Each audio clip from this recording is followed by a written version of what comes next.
আখৰা প্ৰস্তুতি বুলি ক'লে ক'বলৈ লাগিব এই অঞ্চলৰ কথা প্ৰথমে ক'ব লাগিব।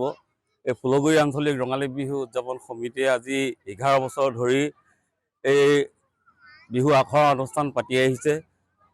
সেয়েহে এটা কথা ক'বই লাগিব, সৃষ্টি নহ'লে কৃষ্টি কেতিয়াও জীয়াই নাথাকে। গতিকে কৃষ্টি জীয়াই ৰাখিবলৈ হ'লে সৃষ্টি লাগিবই। ফুলগুৰি আঞ্চলিক ৰঙালী বিহু উদযাপন সমিতিয়ে এই চেষ্টা সদায় অটুট ৰাখিছে। প্ৰতি বছৰে তেওঁলোকে শ শ নাচনি উলিয়াই আছে।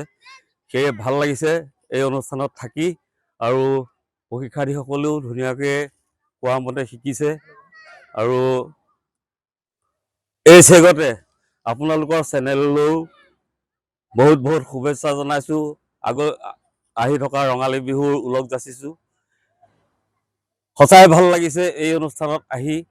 আজি 11 বছৰত হয়তো মই 10 বছৰে আহিছোঁ ইয়াত।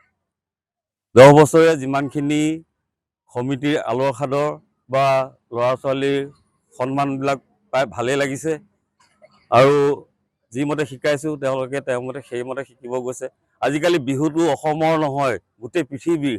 সেয়েহে উচ্চ মানদণ্ডত শিক্ষা দিবলৈ আমি বাধ্য হৈ গৈছোঁ, যাতে ভুল ক্ৰুটি নাথাকে। য'ত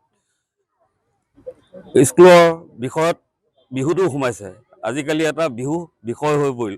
ফুলগুৰি আঞ্চলিক ৰঙালী বিহু যি উৎসৱ উদযাপন আয়োজন কৰিছে, যি কৰ্মশালা, তেওঁলোকলৈও অশেষ ধন্যবাদ। তেওঁলোকে নতুন নতুন প্ৰজন্মক এটা ধুনীয়া এটা প্লেটফৰ্মেই বুলি কৈছোঁ, সৰুকৈ হ'লেও প্লেটফৰ্ম দিছে। আৰু ইয়াৰ পৰা আমি গৌৰৱ অনুভৱ কৰিছোঁ। মই যোৱা বছৰৰ পৰা আহিছোঁ, যোৱা বছৰ আহিছিলোঁ, এবাৰো আহিছোঁ। ভাল লাগিছে। আৰু এইটো শুনি ভাল লাগিছে যে ইয়াৰ পৰা বহুত কেইগৰাকী বিহুৱতী শিকি মেলি বোলে ভাল ভাল দলবিলাকত যাব পাৰিছে, ভাল ভাল দলত স্থান পাইছে। তেওঁলোকে নিজে এটা ভালকৈ শিকি মেলি পেলাই পৰিৱেশন কৰিব পাৰিছে। এইটো কাৰণে ভাল লাগিছে। আৰু ফুলগুৰিবাসীসমূহ বিহু উৎসৱ উদযাপন সমিতিলৈ বহুত বহুত ধন্যবাদ। আৰু আগন্তুক তেওঁলোকে আৰু ধুনীয়াকৈ সুন্দৰকৈ আগুৱাই নিব পাৰে এই কৰ্মশালাখন। আৰু নতুন নতুন প্ৰজন্মক তেওঁলোকে ভাল এটা শিক্ষা দি আছে। এইটো কাৰণে ভাল লাগিছে। আৰু আমাৰ ইয়াতে তেওঁলোকে 15 দিনীয়া কাৰ্যসূচী কৰিছে। কৰ্মশালাটো 15 দিনীয়া কৰিছে। 16 তাৰিখৰ পৰা 30 তাৰিখলৈকে অনুষ্ঠিত কৰিছে। এতিয়ালৈকে মই জনাত 150-200 মান হৈছে। মানে ইমান এটা বেছি কাউণ্ট কৰিব আমি নোৱাৰোঁ, সময় নাপাওঁ। দৌৰি আহোঁ, প্ৰগ্ৰামটো কৰি মেলি যাওঁ। তো আমি গম পাইছোঁ 200 মান হৈছে।